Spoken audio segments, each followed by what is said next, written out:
Welcome one, welcome all. I'm John Batanti. That's Josh Moody. Wait, I'm Josh Batanti. No, I'm Josh Moody. That's John Batanti. We are here to make you some fucking moolah. You can be me. Welcome to Rhythm versus the Experts. Today we got a whole bunch of shit going down. We had a dope ass card last week, UFC 276. Honestly, more decisions on there than I was expecting to see, but no big deal. Um, let's see. True. John, anything you want to highlight from that card? Dude, I'd like to highlight from that card. What can I give that card overall? It was good. The main event stunk. But you got five fights for the pay-per-view. I liked the first three fights. There was a lot of it was pretty good. But the pretty boring co-main and main, if you ask me. If you followed betting, we gave out some good picks, some good winners, great angles. If you bet over 1.5 in the Donald Cerrone Jim Miller, you got such a fucking bad beat there. Oh my god, that is so unlucky. With Cerrone is just slipping after landing a head kick and then getting jumped on at like the most perfect guy that can lock in an arm and guillotine. Like it's just so unlucky, and you're pretty much 50 seconds away from cashing that bet. So that I feel you on that. If you had over 1.5, if you back Cerrone too, Cerrone looked fine. He You was. know what I had? Did I just have over? I only had to have it go over 1.5. I didn't have to make it go to decision. No, you needed to win Cerrone to win the whole fight by decision. I But didn't care who won. I didn't pick a winner. I just said it was going to decision. so that was just go the distance. Yeah, all 3 rounds. Right. I forgot what. Okay, but I I don't forgot. understand gambling, so I'm not really sure. Yeah, but yeah, that was just a real bad beat on if you had over 1.5. Like that was just such a terrible loss. Like it's so unlucky. Um, but yeah, that stuff does happen. It's part of the fight game. I don't know. Give us your thoughts. What did anybody think of the card overall? A, B, C. Were you happy you paid $90 for it? Were you not? I mean, I thought. Well, 90? I mean, with the This was taxes, yeah, 90? it comes out to 90 now with the tax and stuff. Yeah. Oh my That god. was a good card, though. All five fights were I good. don't give a fuck. You're But not charging I mean, you got $90 for a TV show. Go fuck yourself. to. I mean, you Like, got to pay. Uh, no. No. As first of all, as soon as I start making any money off of podcasting on MMA, I will pay for UFC cards. Like I will do it. Anyways, I have other reasons to do so, but fuck you, your $90. Endeavor, you dicks. Like, seriously, that's what? I pay didn't the even know. pay the Yo, I fighter. remember when it was $40. Yeah. Like, they don't even. They have guaranteed money coming from ESPN. Yep. They have how much money in sponsorships. They own everything. The fighters don't get paid. The fighters make less than 20% of the total revenue. And you're Yeah. gonna charge me 90 fucking dollars? Go suck a dick. Ugh. Oh my god, I can't believe it's that much. I'm appalled. Are you really? I really am. Yeah. I have no idea. Right. I can't believe anybody pays that. Mhm. Right. Yeah, it is. Uh, Right. that's okay. Yeah. Andre Mooney looked really good. Right, that wasn't on the main card. Andre Mooney looked. I mean, did he look great, or did Uriah Hall just look bad as usual? I don't know. I Um, think Uriah Hall also looked great, considering what Andre Mooney has done to Great. everyone else.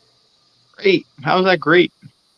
It He was tired after the first round. He landed like how many punches did he land in the whole fight? Barely any, and he spent time just defending submissions. I mean, his submission defense is great, but what? How did he look great? He landed Come 6 on, punches in 3 rounds. 6 punches. I was impressed by his ability to survive against the dude who can break Jacare's arm. Right. Right, so from a purely technical, like, this guy has skills, like, wow, good for you, Uriah Hall. Like there's a reason that you don't tend to lose to grapplers. You have very good defensive grappling. You don't throw punches, which is a problem in a fist fight. But in grappling, I think you do really well. Like, sweet. Consider a career change. I got you, homie. I'll back you 1,000%. Dricus du Plessis looked weird as fuck and somehow was able to beat Brad Tavares doing that. Like, did you watch that was a really exciting fight. I like that fight. That was a great fight. such a fight? That was I'm surprised he didn't knock out Tavares because he hit him with some he hit some spinning shit on the button and he had some hooks that got through on the button. He busted his nose in the second round. I mean, but yeah, Tavares he's got a chin, man. Jalen Turner. Oh, go ahead.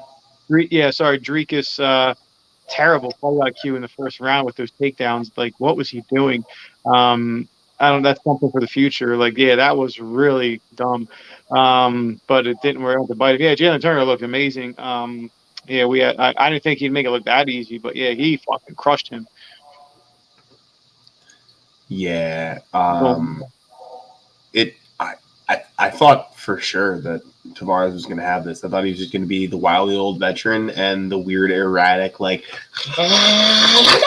kind of striking. Like, dude, that was. I don't understand how that works for him, but it does. So, like, good for you, Dricus. That's not me trying to shit talk him, but like, what in the hell is happening with that dude's striking style? And yet it just keeps working. Yo, did you? Okay, so Jim Miller versus Donald Cerrone. They had a combined 78 UFC performances. Crazy, right? What? Yeah. What? Like, what? That's insanity. That was Jim Miller's 40th walk to the octagon. Yeah. So disappointing. I just needed a decision. I like Jim. You can win the fight. Just like do it by decision, please. Thank you. So I would have won that bet. $1,400. Big bucks. Jalen Turner looked really, really good, knocking down Brad Riddell, and then jumping on that guillotine. I remember the Sean O'Malley versus Pedro Munoz fight being pretty good, but nothing like stands out in my head except for 11 fouls. Nah, yeah. I mean, it wasn't that good. It didn't live up to the hype. But it was. Okay. Well, the Barberena fight, did that live up to the hype? Fuck yeah, that was fight of the night. I told you that was going to be your fight of the night. It was. I ended up betting Barberena, but I picked Lawler with us. I changed my mind with the thing, so it's thing. But I was like, oh, Julia Stoliarenko, nice fucking armbar. That was a world class ass whooping. That's the only fight I didn't see. I mean, it was like 20s. I mean, that was a pretty vicious like armbar finish, full extension. And you can just see the hyperextension of JRC's elbow. It looked like she was okay after, but in the fight was going on, it looked like she broke it. It was pretty serious. It looked like she broke it? Damn. I gotta go back and watch that one. Because that girl's got like a million armbar finishes. I just didn't think she would do it here. That's how she wins. Girls' fights are super hard to predict. They are. Yeah, to a certain degree. They're significantly more difficult to predict than men's fights are. We both dropped the ball with Sean Strickland. I thought he would, do any amount of grappling, anything. Like, yeah, I don't know, man. Like, level change from across the cage when it's not even possible, just so that he had to think about it instead of just walking him down. He was just going to try to walk down a vicious striker and just kickbox with him. Yeah, that was going to be that was his move, I guess. Volkanovski proved that he is the undisputed king at 145. Like, Yep. I thought it was. I thought the other two fights were close. This one did not feel close. Nah, it wasn't at all. It was a blowout. There, in one of the rounds, he outstruck Max by like 40 strikes in one round. Yeah, it wasn't really. I mean, I don't even remember. It was so bad. I don't even remember what Max's best round was, but I do think the judges got that one right. Like it was unanimous 50-45, so it was a blowout. Yeah. And oh wow, Jared Cannonier actually landed 90 strikes. Yeah, he landed some punches. Like I think he won the third round in my opinion. Two of the three judges gave him the third round, but then it's nothing. Like nothing really. Like I mean, it was a boring fight. Like the first fight, like the Holloway Volkanovski fight it was a great performance by Volkanovski, but as far as a fight, like fight fan, it wasn't that great of a fight to watch. Yeah, I thought the Izzy fight was fucking boring as shit. That's like 3 fights in a row for him. They're terrible. So I mean, 3? yeah, his last 3 fights all decision, and they're just not exciting. Like nothing's happening. He didn't even do anything in the fight he lost against Bogovic. Like he was pretty flat. Like he hasn't looked that. Oh, I guess it was the third one. Yeah. I guess going back, you didn't like the Robert Whitaker fight? No, not really. I thought Whitaker fought a lot better than the first time. That's true. That's definitely true. No, I mean I don't really see Adams. I don't really like I'm a big fan of Izzy. But I don't really see him improving in anything or doing anything different. I mean people are testing the takedown defense now, which is always pretty good. He's definitely strong. But Cannonier's wrestling is fucking horrible. I mean, it was terrible. There's just no. I don't know. This wasn't. I don't know. It wasn't a good fight. Yeah. I assume that Pajeda will be a good fight. It's going to be. It's going to be probably all striking. But it should be more. Should be better than that. I don't know. Yeah. So, John, when are we going to see a new backdrop? From me? Yeah, from you. Within the next 3 weeks because I bought a house. 3 weeks? I'm still living here for like 3 weeks, but moving. But soon by That's August. So long. It's coming. You're living there for 3 more weeks. You already own your house. I keep moving stuff and whatever and yada yada. But, yeah. You waiting on your lease or something? What's that? You're waiting on your lease or something? Yeah, I have to wait it out. But we're here. Had to stay here through July. So yeah, that's my third first primary home. Yeah. Yeah. Look at you being an adult. Your first primary.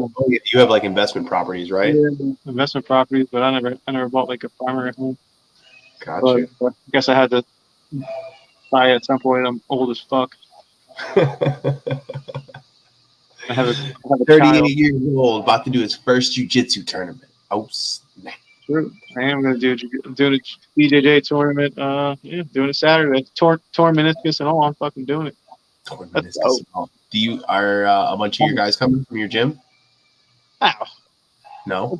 I didn't see one person there from my gym. Not that I know a lot of people from that gym. Bunch of scrubs. Scrub-a-dub-dubs. I'll be there, Johnny. I got you. Thank you. The original coach. First coach. Right. We're supposed to close on our house on the 15th. And then I think we are leaving Jersey on August 9th. I think that's the leave date. All right. So I also have like 3 or 4 more weeks of this backdrop before who knows what's going to be. It could be anything. I don't even know where I'm going to put stuff in this house. It's fully furnished. I'll probably just put it. We'll just sit in the pool. I'll put my laptop at the edge of the pool, and I'll drift away when it's not my time to talk. Drift back when it's time to set talk some shit, right? But yeah, moving back to Milwaukee, Wisconsin in about 5 weeks. All the way to Wisconsin. It's so far, it's so cold, but also fuck Jersey. So Oh boy, yeah, you yeah. missed Jersey. What? No, I will not miss Jersey. There are like on paper, this place is dope, and then you get here and you're like, oh, nobody does any of the things that there are on paper. Fun. Oh wait, those things you want to go to, they have 10,000 people that aren't from Jersey at them. This is great. This is the most confusing place I've ever lived. But all right, enough of me shitting on Jersey. UFC Fight Night. 58. What is it? 48? 58? Good. Vegas 58. We got 1, 2, 3, 4, 5, 6, 7, 8, 9, 10. We got 11 fights. 12 fights. 6 o'clock. 11 fights. Well, I'm missing a fight.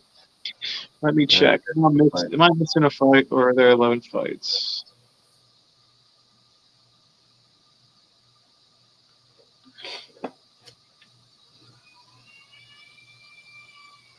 Ooh. 11 fights. No, man. There's 12 fights. I'm looking at Tapology, unless one of them fell out. Oh, yeah. Jamie Pickett? Huh? Jamie Pickett fell out, and he is getting a new opponent, but there's no line yet. I don't have that one. Or wait, is it Jamie Pickett fell out, or was it David Onama? Onama's getting a new opponent. He's got a new opponent already. It's Garrett Armfield. Yeah, there's no line, so I don't know. We can't really. Oh, that's why you don't have that one. I'm sure he's going to be like minus 500. It's going to be something ridiculous because the guy's stepping up on really short notice from out of nowhere. Know that. I'm sure Onama. We're going to pick Onama. It's going to be a parlay. That's actually a really interesting fight. So even if we don't have that on there, they fought as amateurs. Okay. They were each other's. I think that both of their final amateur fights was each other. And it was like a close fight that Onama was able to take the best of at the end. Like round 3 was clearly Onama. Round 1 was like, oh wow, these guys are really evenly matched. But they fought on the Kansas regional circuit as amateurs. Okay. But yeah, okay, so that's the fight you're missing. Well, that's interesting. Right? The line's going to be insanely probably. That's good. That's great info. If they have, he's already been in there with the guy, some familiarity.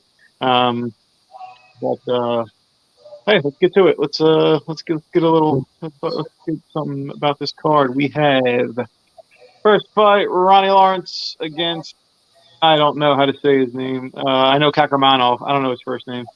It's Sayoki. I don't know how to pronounce it, but I know Kakramanov. I've seen his fight. Saeed Yakub.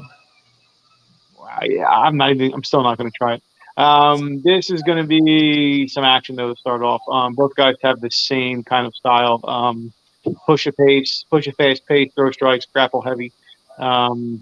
This is going to be a good fight. I kind of give the early edge to Lawrence. I think Lawrence's cardio has been being really strong. With that being said, he's also has trouble staying off of. He has trouble. If he's not the one getting takedowns. He also has some trouble staying on his feet. The Heat, Ronnie Lawrence, baby. I like that nickname. The Heat. Nashville, Tennessee. What do you have? Oh, that's right. Unanimous decision win over Mano Martinez. What is this? Yeah, he's got a 1-2. He's so far undefeated under the UFC banner. Do like what I've seen from him. On the other side, Kakramanov. Haven't seen him in almost a year. He was last seen guillotining Trevin Jones. And then he fought for organizations never heard of. I'm sorry, I did that. Not that one.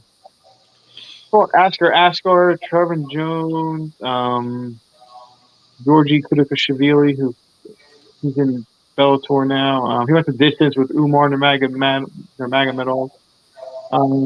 Yeah. Tough fight. I'll go with Kakamov here. I don't have a lot of big betting leans this week. This is a tough from a betting perspective. But I got Kakamov. So having watched both of them today, I knew who Ronnie Lawrence was minimally. I've never heard of Saeed Yakub Kakhramonov. Kakhramonov doesn't actually seem to me like he wants to grapple. Mm-hmm. He just seems like he's willing to grapple. Mm-hmm. Right, so he keeps ending up in clinches, and then like nothing really happens from the clinch.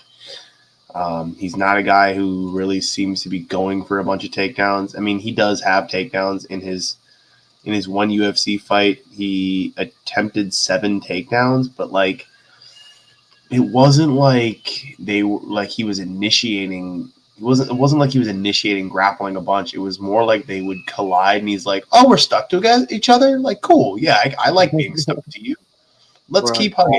And I don't mean that like the hugging thing in a disrespectful way, but like it was more like he just didn't care where they were and was willing to fight there, and that's not something I like to see. Someone who is a willing grappler but looks good in other places is not usually what you want to see, especially typically I say that about someone who's not good at grappling and is willing to grapple. That's a much bigger issue. But on the other hand, Ronnie Lawrence, let me go ahead and bring this back up. Ronnie Lawrence has some astronomically high takedown. Yeah, Ronnie Lawrence is good for 9 takedowns a fight. Khabib's good for like 5. Khabib has like that Brazilian girl. I can't think of what her name is now, but like there's a girl that I've raved about a couple of weeks in a row. She's good for like 7. This guy does 9 Hold on, real quick. Against Mana Martinez, he was 6 for 7 on takedowns. Against Vince Cachero, he was 8 for 9 on takedowns. Against Jose Johnson, he was 12 for 17 on takedowns. So he has a 78% accuracy and 9 takedowns. Like, yo, this dude is ridiculous. Control time, 8 minutes in one of the fights, 7 minutes and 50 seconds in another, and 10 in the third. That dude's a real grappler. Mm-hmm. Like a real grappler. And then we look at other guy, and like Trevin Jones had all of the control time. Jakob got 2 takedowns, but like, what did he do with it? He had 1 minute of control time.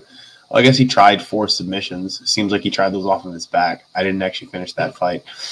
Ronnie the Heat Lawrence is going to smash him.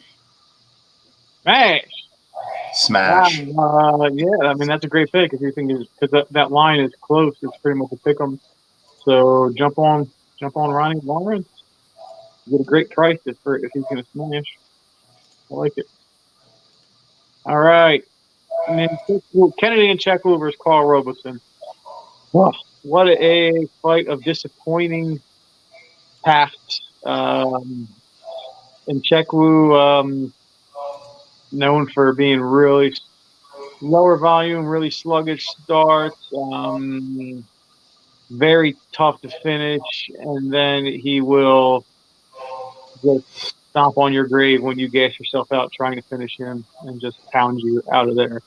Carl Robeson, multi-talented, has a lot of matchups that favor his style, favor his talent, skills, and he just, I don't know, finds ways to get his ass kicked. Don't know. Do you think he has fights that favor his style? Yeah, out of the past 3 fights, yeah, I think the 2 of them favor he should have done a lot better, and he lost all three of them. Khalil is the only fight on paper that was good for him. Leo was good for him. That was one of them. He didn't do On well. paper, Oh, that was such a bad look for him. The Brendan Allen fight, he could have done. He could have done well standing up there because Carl Robinson's a good striker. Mhm. Instead, he wanted to play footsies and he got ankle lock. I just don't know. He just does stuff like that. He willingly grappled with Wellington Turman after he was doing a hell of a job on the feet. Yeah, I don't know. He's just the last fight was a red flag for me though. I thought getting knocked out there and just I don't know. So as much as Kennedy and Nchekwu he's still got a lot of talent. He can take a punch. He's got a 9-inch reach advantage. I mean, that's a lot. A lot. 9 inches is a lot from a guy who's long, and I guess a guy in general who has shown in the past that when he gets hit a few times, he doesn't throw a lot of volume and he won't think. So I don't know. I feel like Nchekwu wins around here, and that's pretty big in a 3-round fight. In a pick'em fight, I think he wins around. I don't think Roberson takes him down. I think Nchekwu grinds it out. So I'm going to go with Nchekwu. There is zero chance that this is going to be a grappling affair. And Nchekwu has never shot for a take. He has 0 takedowns. Yeah, he doesn't. What is it? In 8 fights in the UFC, 8 or 9 fights in the UFC, he has 0 takedowns. Carl has a couple. So if there's a takedown, it'll be coming from Carl. But Carl's fast as fuck, and Kennedy is slow as fuck. Kennedy lands 5 strikes per minute and absorbs 5 strikes per minute. And then you have Carl, who lands closer to 3 and absorbs more like 2.5. Carl switched up his camp for this fight. So instead of training in Jersey, he's been training at Glory MMA in St. Louis. So I got Carl, man. Like I think that Carl going up to 205, even though he's not a big 205er, like he only I don't think he does well I don't think he's gonna do. Doesn't look like that should be his weight class of choice. I don't think he does well. That I agree with. Yeah, I would prefer he not be fighting at 205, but I guess he struggles to make 185. Yeah. He can win this fight for sure. But yeah, I definitely think this is Carl Roberson's fight to lose. All right. David Onama. I think it's no question there. We're both going to take Onama to win. Cody Brothers, Trayshawn Gore. All right, I'm excited for this fight. This one's going to be action too. This is going to be a matchup of styles. Brundage likes to grapple. The problem is he doesn't know how to not absorb a big strike shooting for a takedown. His head is right there as well. Trayshawn Gore, I don't think is a grappler, so I don't think he's going to be looking for front chokes. But Brundage was hurt. He got hurt pretty bad his last fight against Dolce. I can't pronounce his last name. He got hurt pretty bad in that fight. And if Dolce stayed on top and giving ground and pound, he was going to win that fight. The ref was ready to stop it. Instead, he decided to shoot a double leg takedown. And somehow he went for shooting double leg takedown, and he ended up getting guillotined. And he lose the fight. Trayshawn Gore is 100% has a striking advantage. He's faster. He hits harder. He's more physically strong for sure. You can see it. He's going to be physically strong. He could defend a takedown. His last fight against Brian Battle was a lot of clinch. He defended the takedowns though a lot. He got worked in the clinch a little bit, which cost him a lose. He lost by decision, but he's a hard man. It looks like he's a hard guy to take down. I kind of like what I see out of Gore. think Gore wins this fight. I think he wears him down. I think he wins this fight. I'm going to say this is a prop. I think Gore wins by knockout. Go ahead.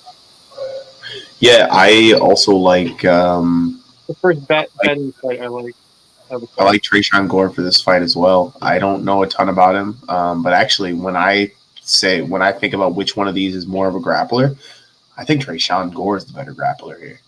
He might be. I don't know much about his grappling, but in the fights that I saw, he did a good job grappling. He had good takedowns. He showed fairly good takedown defense against Brian Battle. And these dude's a fucking powerhouse. He's kind of plotty, which I don't really like. Like he just kind of stays put, and he's not as active as I'd like to see. Not a lot of volume. Yeah, that's true. He also got hit a lot in his last fight. But I think that fight was just a little bit weird. Brian Battle is very well rounded, though. Is he? I don't know anything. I've only seen that one fight of Brian Battle. No, he's very well rounded. Trayshawn Gore doesn't have a lot of fights. Yeah, that's the other thing. He's got like 8 fights total. Like he doesn't have a ton of fights, but he has like looks like he has, and they're all like he doesn't go. That was his first the Brian Battle fight. It looked like he was a little gassed too in the third round, which helped Battle. Like he hasn't gone. I think that's going to help him a lot here, though. He's going to know a little more what to expect. I don't think he has to have a lot of volume here because Brundage is pretty reckless. So I think he's going to bring a fight to him. I think it all plays out for Gore because he's going to be able to counter strike or. Yeah, I know very little about Cody Brundage, but I haven't been super excited by the fights I've seen him in. Factory X Muay Thai is a really, really good school. So it's not like, he's definitely being well trained. But he fought at 205 against William Knight in the Contender Series and lost. But then, must have done well in his LFA fight to have gotten right back into the UFC after that. Fabio Sharon versus but I don't know. I've really only seen him in the Nick Maximov fight. I think he took that on short notice, though. Oh no, we lost to John. It's all good. I'll keep battling. Who's here? Anybody here? Nobody's here. We got 0 viewers. Hey, so John and I are actually participating in a year-long bet. Whichever one of us has more picks correct at the end of the year will be the winner, and the loser will have to do something that is decided by our audience. So if you are interested in helping us figure out what we're going to do, please comment it below.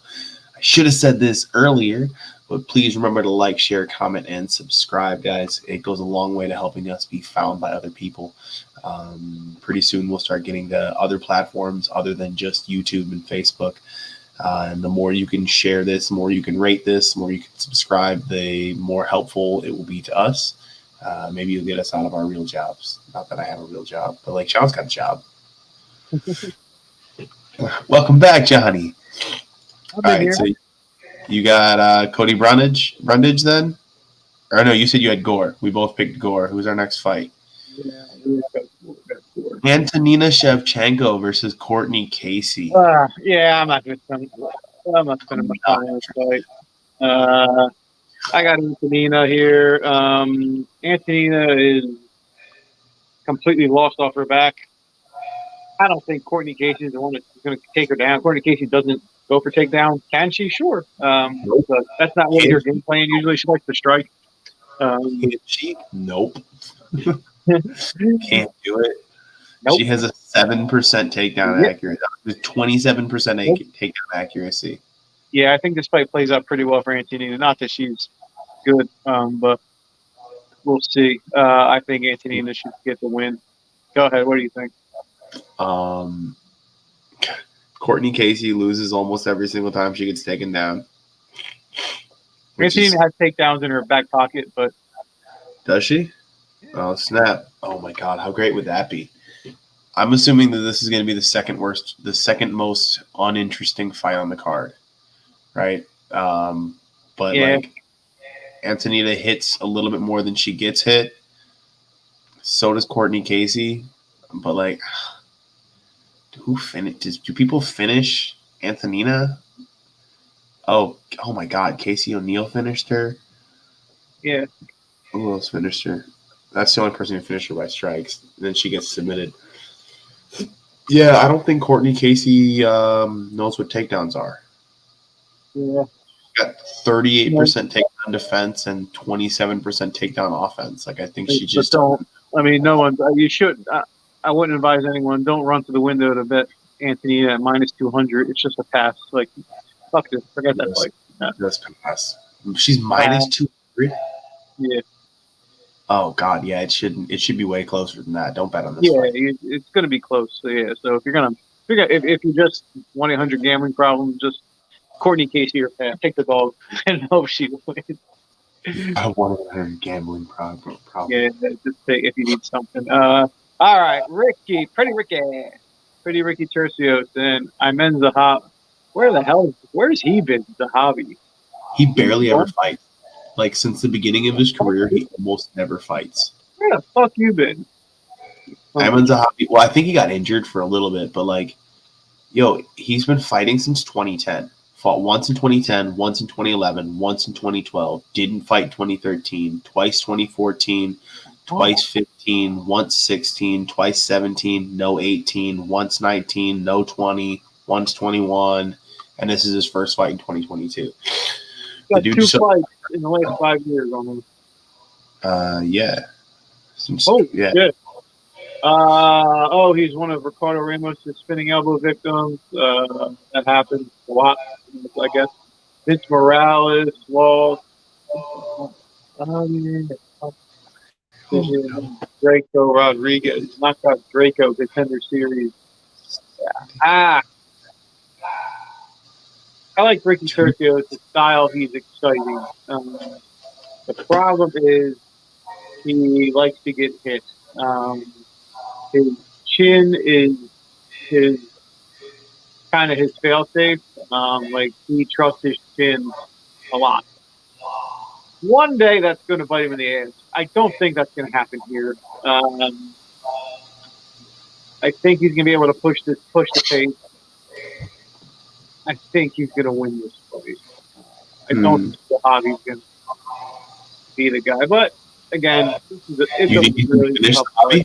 Huh? You think he'll finish the hobby? Finish? I don't know. But I think Tercios wins. Not betting it, but. So I specifically am not picking Ricky Tercio because he is not a finisher. Like let's see, what does he got? He's 11-2. Yeah. He had 1, 2, 3, 4 finishes in 13 fights. The he's just not really a finisher. He's only got 1 since he got to the UFC. Nope, he has 0 finishes in the UFC or on the Contender Series. Like, it's just not his thing. Whatever. If you're not a finisher, you're not a finisher. Mm-hmm. That being said, sorry guys, I have a serious case of the sniffles. I'm a 12-year-old girl. And TriStar fighters tend to win decisions. They're very, very intelligent fighters, and this is the little brother of one of the greatest coaches of all time. So I expect that Ayman Zahabi will win a decision. He's also not like the biggest finisher. Actually, no, I lied. He is most of his all of his wins are by finish. He has 1 win by decision and 1 loss to decision, but he doesn't go to decision. So I'm going with Zahabi. I don't know what the line is, but Tercios is a 2-1 minus 200 favorite. Oh yeah, definitely pick the dog in Zahabi. I like it. Dog take from Josh Lee. I like it. feel like a real gambler talking about dogs. Right, another fight. Look, Cynthia Calvillo versus Nina Nunes, formerly Nina Answer wrong. Anjos. Yeah, you probably know her as that. Yeah, Cynthia. Um, what can we say about her last performance? That was tailor made for her to show up and dominate against Angela Lee, who can't stay off her back. And Cynthia just looked bad. I mean, kind of like red flag. She just looked mentally. She didn't look like she wanted to be there at all. She just got beat up. I mean, she made Andrea Lee look really good. That's hard to do. Andrea Lee's not that good. Isn't Andrea Lee on some sort of winning spree? Yeah, sure she is. That girl's abs have abs. Who stabbed Andrea Lee? What did she do? Hanging out with all those racists. Cynthia, I don't know. Cynthia's game is just I mean, she's supposed to be a wrestler, grappler. I haven't seen much of that lately. I mean, the last person I can think of her controlling and winning a fight was Jess I. I mean, she just looks. I don't know. She looks like she's lost out there, and there's a lot of red flags. That being said, Nina Nunes has about one fight in 3 years or 4 years, and she had a baby. So she was last seen. I know Mackenzie Dern submitted her rather easily with her no takedown ability. And then before that she lost to Tatiana Suarez, and everybody loses to Tatiana Suarez. Yeah, everybody loses to both of those girls, really. Tatiana Suarez is good. No shame in that. That was her last fight. Yeah, went the distance in there, but yeah. Before that, though, I mean, she's fought everybody. She's fought a lot of. She has a good. She can move on her feet. She can strike. I think that's going to do her really well here because, I mean, Cynthia's kind of a plotter. She's not known for her hand speed. She's going to go for a takedown eventually, I would assume, unless she just can't get it. I mean, if she can't get a lead down, I mean, Nina Nunes off her game, maybe with a fight in the bag, I think she can stay off her back as well, or at least get back to her feet. So I like Nunes. Yeah, I'm also thinking Nunes. Nunes has good takedown defense, and she's going to be a significantly better striker than Cynthia is.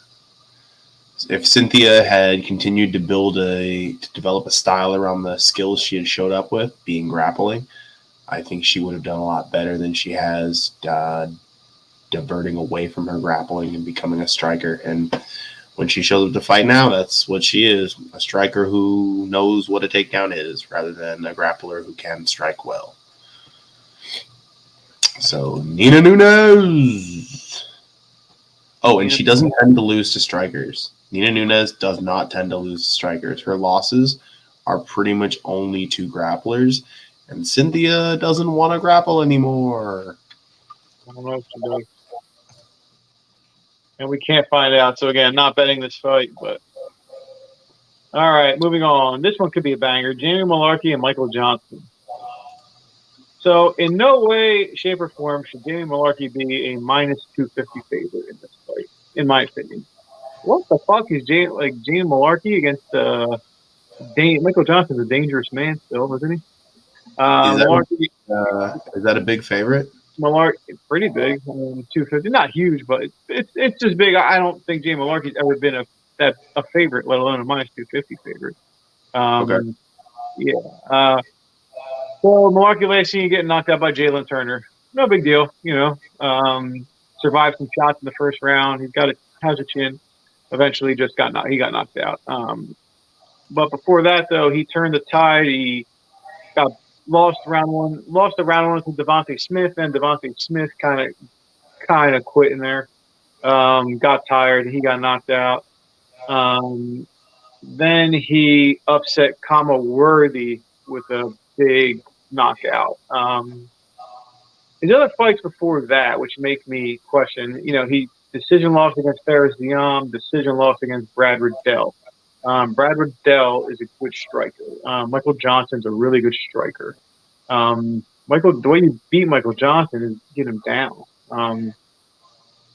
Jamie Mullarkey gets takedowns, but he's not a grapple-heavy guy first. He's a striker. I think if he goes in there with a game plan of I'm going to take this guy down and dominate him, I don't think that's happening. He hasn't choked anyone out since 2015. That's not really his thing. Even though Michael Johnson can struggle off his back, I don't think Jamie Mullarkey's the guy to take advantage of all that. I don't. And then again, Michael Johnson on his side, he won his last fight. He finally got in the win column with a knockout, but the guy looked like he had some bad losses in there. And he was doing really well in all those fights, though. Josh Emmett, Thiago Moise, Clay Guida, like he was doing well in all those fights. Just I don't know, and obviously Every he's fought all great guys. I mean, anybody, Edson, Benil Darius, Nate Diaz, Poirier, Gaethje, he fights fucking everybody. Like, I mean, and so there's no question. Like Michael Johnson's an elite striker. Dan Malarkey likes to strike too, so they're going to bang. Is Malarkey going to try to shoot takedowns? Maybe. I don't know. The fact of this line is, so I'm just taking Michael Johnson. I feel like there's value, so I think he wins the fight. Go ahead. What do you think? I basically always bet against Michael Johnson now. I was a really big Michael Johnson fan when he got to the UFC. Like, he came out. Actually, he didn't even come out that great. When I think he was on the Ultimate Fighter, right? And he did decently well on the Ultimate Fighter. I think he made it to the finale and lost to Jonathan Brookins. And then they actually put him on like a what's it called? They put him on this weird contract where he was allowed to fight outside the UFC. Unless I'm fucking it up, because now I'm looking at this and I don't see any fights outside the UFC. But I swear he fought in Milwaukee after he was Midwest Cage Championships. Is that where this was? Anyways, after he was on the Ultimate Fighter, he had like this. We had like a development deal where he was allowed to go around and fight locally. Anyways, dude's been in the UFC forever, right? And when he got there, he did decently well. He beat Tony Ferguson. Mm-hmm. He beat Danny Castillo, right? Beat Jay Lozon, Gleason Tebow, Melvin Gillard. He beat Edson Barbosa and Dustin Poirier. Like, the dude's got some real big wins. But, like, since that Dustin Poirier win in 2016, he's lost against Khabib, lost to Gaethje, lost to Darren Elkins, beat Touchy-Feely, beat Artem Lobov, lost to Emmett, Stevie Ray, Thiago Moises, Clay Guida, beat Alan Patrick, which I did not see coming. But man, like I think he's allergic to grappling now, which is funny because he's a college wrestler, high school, and then I think a college wrestler. And now I think all he does is go out there and spar 18 rounds a day with Robin van Roosmalen, which makes him really, really good at throwing 2-3s and throwing leg kicks. And he's got 78% takedown defense. Like, that's pretty good. But Jamie Mullarkey has pretty reliable takedown. Oh, Jamie Mullarkey gets hit a fucking lot. Yeah. That's not good. That one stat has me re-questioning everything. But I'm going to stick with it. Michael Johnson loses more often than he wins. Even though the numbers don't say that literally. Mm-hmm. He's 20-17. But, like, anyways. Yeah, Jamie Mullarkey. I expect the victory out of him. All right, Mullarkey. Let's go. I got the dog there. Jared Vanderbilt, Chase Sherman. Yeah. I don't even want to make picks on this fight. Yeah, it's like, I don't know. I mean, Jared Vanderbilt, can he do it well here? Yes. Chase Sherman is a fish out of water when you take him down. He's literally probably like, it looks like he's a white belt level, or maybe novice, like first day guy on his back. He just doesn't know what to do. So I don't know. What is like? Is Jared Vanderbilt going to do that though? I mean, he's got his own problems. I don't know. I'll just take the underdog, guys. Chase Sherman. Take the underdog. It's like just a card. Like there's a lot of like some fights can be exciting, but this card has a lot of people with like just has shown like a lot of disappointing metrics in the past. So I don't know. My notes say for this fight, just pick whoever John doesn't pick. There it is. So you got the favorite. You got the small Who favorite. who did I pick? Who does that mean I picked? Bandera. All right, I picked Bandera. I don't even like. We don't have to talk about this fight. Yeah, let's go to a good fight. We need a good fight. All right, yeah, the last 3 fights are good. I want to see these fights. Saeed Nurmagomedov versus Douglas De Silva Andrade. Douglas De Silva is a fucking powerhouse to me. I love his style. He looks like a powerhouse and he fights like a powerhouse, but the numbers don't support that.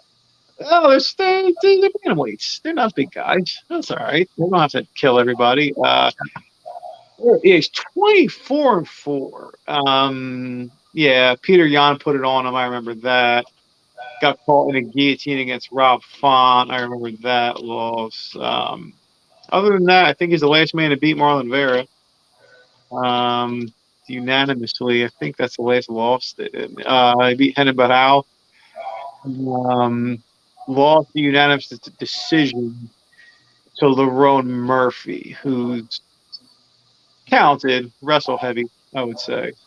Then he's got 2 finishes since then. Finished Morozov and Gaetano Pirello. I don't know who that is.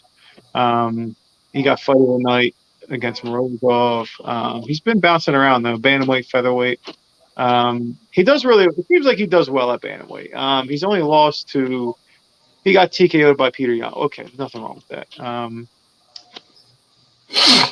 So it looks like people who wrestle heavy. It looks like he does. It looks like he can struggle a little bit by guys who can wrestle heavy. I don't know if Saeed is wrestle first. I think he's more strike first. Yes, he's more strike first. Yeah.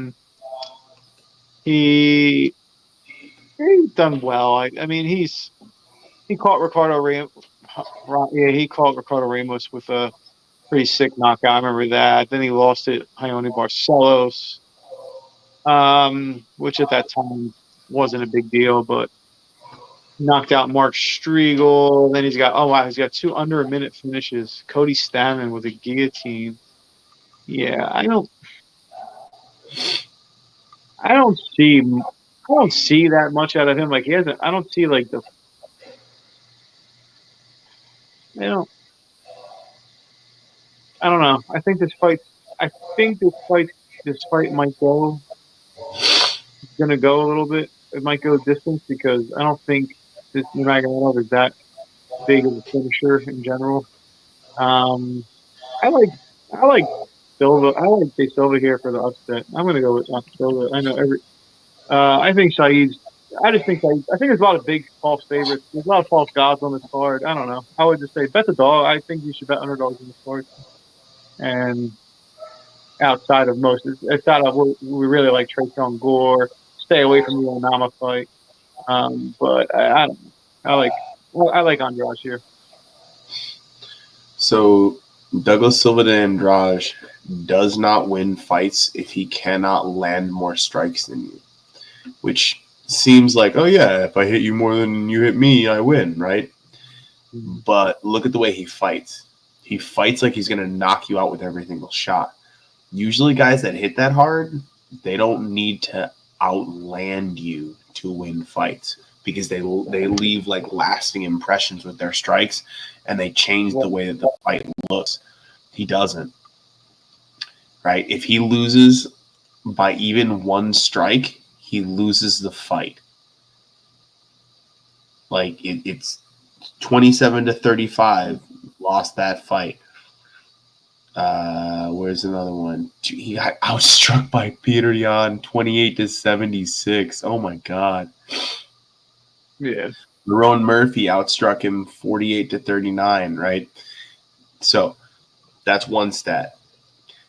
He lands 3.8 strikes per minute, absorbs 4.2. Right? Now check this. Saeed Nurmagomedov lands 4.7 and absorbs 2.3.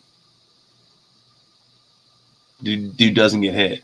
Not compared to how much he lands. Like he gets hit half as often as he lands. Right. And the other guy gets hit more often than he lands, and if he doesn't outland you, doesn't win fights. Mm-hmm. Saeed Nurmagomedov all day. All day. Heard it. All right. Okay, co-main Kyle Bohayo, Armin Petrosian. So these guys are both like Kyle impressed me on the Contender Series. I Really? Because also he didn't had even impress Dana. He had to I fight had there.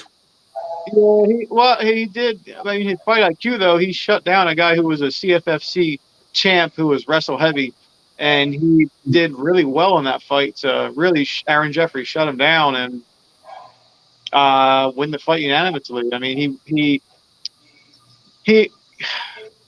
he did a great job to win the fight on the only fucking show where doing that is like, I don't want to see that.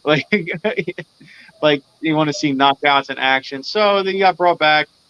He got brought back about 2 or 3 weeks later, and yeah, he got his finish, and he got it fast.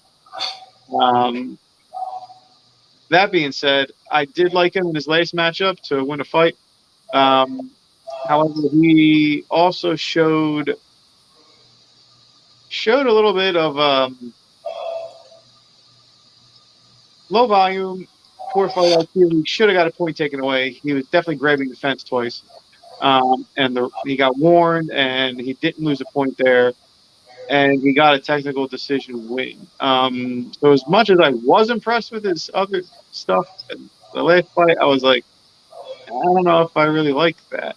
Um, and now when I saw it, Armin Petrosian, I mean, Jesus, I was like, this guy's. I mean, he got knocked out once to a guy no one's ever heard of, Don Youssef, no problem. He's Muay Thai style. On the Contender Series, knocked out, got a knockout win. I mean, he beat Gregory Rodriguez, who's been fighting really fucking well lately. And he showed good takedown defense in that fight. He showed he got strong. He showed he could fight 3 rounds. I don't know. I mean, I think people are really overvaluing Kaio here. This fight opened up like -140. Ohio's ballooned to like -250. So the public's just pounding him. I'm betting I like Petrosian. This is a bet for me too. I think there's some serious value here. I don't think Kaio is. He hasn't shown enough where you can comfortably back him as that big of a favorite over a guy who's he beat a guy who's doing really well in the UFC. Like Gregory Rodriguez is a problem. Veteran, and Petrosian upset him. Petrosian has really good striking. He's got power. And how does Kaio win this fight? He gets him down, but Petrosian showed pretty good takedown defense. I don't know if Kaio does that. Does he try to get him down and wrestle him, get it on the mat and get a submission? I don't know. But we'll see. But no. Petrosian. Yeah, what did I write down? Kyle was hard to hit because he uses the style of a Karataka. Fights Smart fight. Yeah, fights super elusive.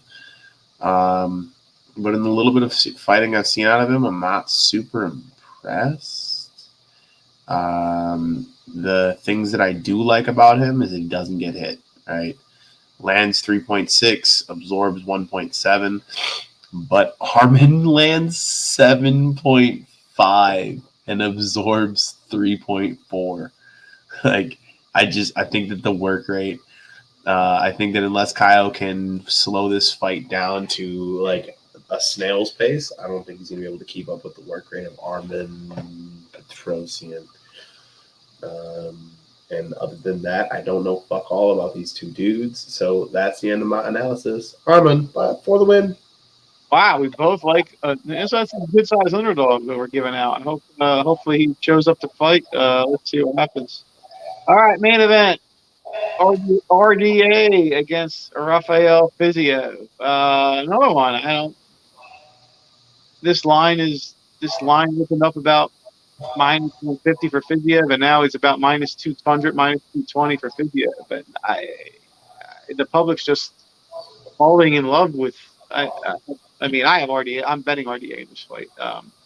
I'm sorry, RDA's fought a ton of guys. He's fought elite competition. He can fight 25 minutes. Fiziev was tired in 3 fights. Like I think of the Bobby Green fight. What other fight? I don't know how he's gonna look over 25 minutes. I don't. He's got no one that can wrestle or grapple like RDA on his resume. Is RDA going to be able to take him down? We don't know. Fiziev has pretty good takedown defense, but he hasn't fought anyone who can actually get you down and hurt you. RDA is still a machine. Is he going to stand if he stands and strikes all 5 rounds with Fiziev? He probably loses. He'll probably get caught. He'll probably or get outstruck. But I don't know. I think there's value in RDA, and I think he's the better, more proven fighter. So I got RDA.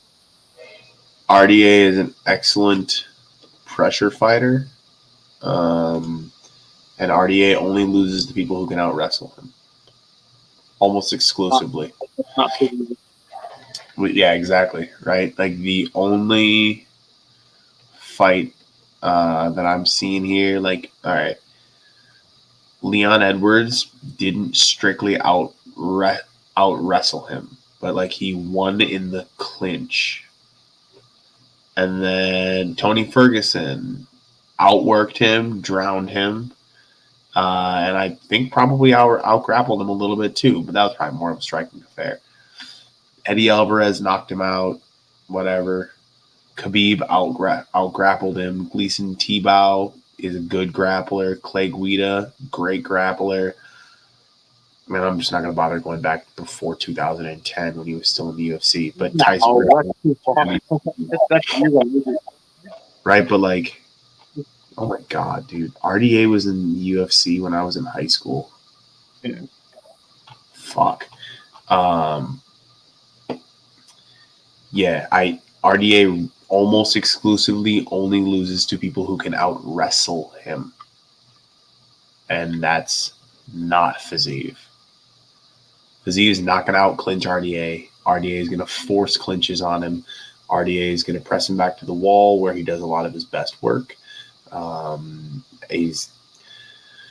Fiziev didn't do nearly as well against Brad Riddell when Brad Riddell was in Southpaw as he did when Riddell was in Orthodox. And RDA is a Southpaw with good kicks. All signs to me point towards RDA.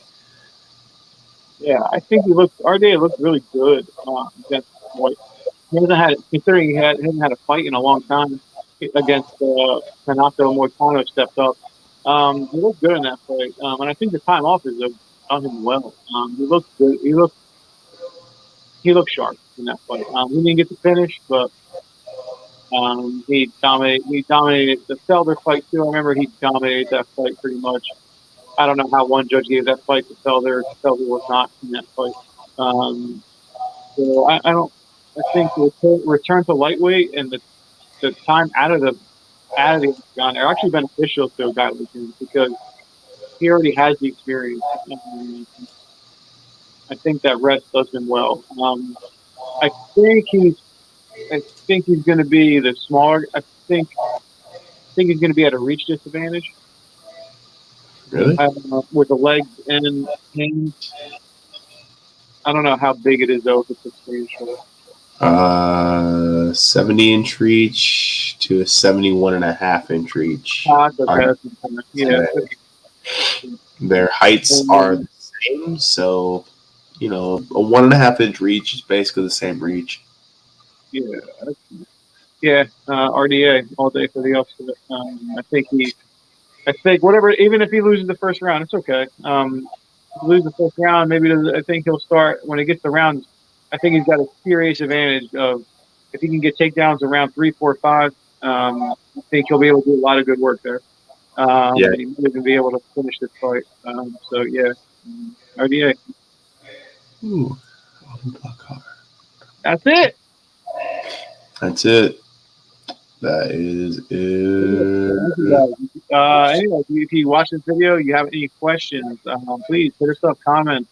We can direct you, even if it's sometimes you get lost in the breakdowns. Who you guys like in this fight? I'll tell you, we'll give you our best bets or fights we agree on. Please comment, like, subscribe, share. We'll be here for you. This is going to get bigger and better. Some fool keeps talking shit in our comments about us. Let him have it. Let him have it.